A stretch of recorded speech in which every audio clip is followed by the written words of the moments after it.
বাংলাদেশে অনেক অনেক মানুষ এরকম অর্থ রেখেছে, অনেক সম্ভাবনা তাদেরকে দেখানো হয়েছে, একটা পর্যায়ে দেখা গেছে সেই কোম্পানি তালাবদ্ধ। এবং এই নিয়ে অনেক ধরনের আপনার সিনেমা, অনেক ধরনের নাটক, অনেক কিছু হয়েছে, মানুষ একদম সর্বশান্তও হয়েছে। তো গোল্ড সিলসকে কেন আমি এইভাবে বিশ্বাস করতে যাব? ওই যে আমি প্রথমে সেই স্লোগানের কথা বলছি, we are not cheapest, we are safest.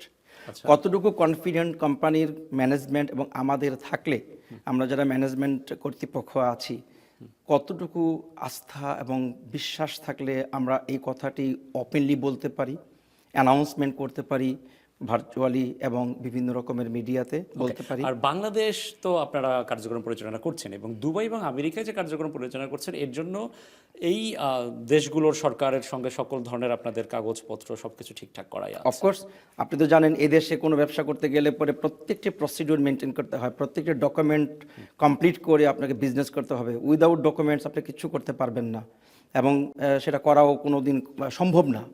তো আমরা প্রত্যেকটি আইন মেনে এই দেশের সরকার, আমেরিকার স্টেট ডিপার্টমেন্টের যত ধরনের ডকুমেন্টেশন কমপ্লিট করা দরকার সেগুলো কমপ্লিট করেই আমরা ব্যবসা পরিচালনা করছি। এবং আমি আপনার এই প্রসঙ্গে জানাতে চাই, আমাদের সম্মানিত যারা ইতিমধ্যে যে গ্রাহক হয়েছেন আমেরিকাতে 50টি স্টেটের বিভিন্ন জায়গা থেকে, এবং আগামীতে যারা হবেন তাদের উদ্দেশ্যে জানাতে চাই, আপনারা নিশ্চিন্তে এবং নির্ভাবনায় এখানকার যে অ্যাটর্নি যারা আছেন তাদের সঙ্গে কথা বলেও, এবং আপনাদের কারণেই অ্যাটর্নি নিয়োগ করাও আছে, যে আপনাদের স্বার্থ দেখবার বিষয়টা আছে এখানে, যে আপনারা এখানে যখন ক্লজগুলো দেখবেন, দেখার পরে আপনারা সেই প্রক্রিয়াতে যেতে পারবেন। ATV USA, বিশ্বজুড়ে বাঙালিয়ানা।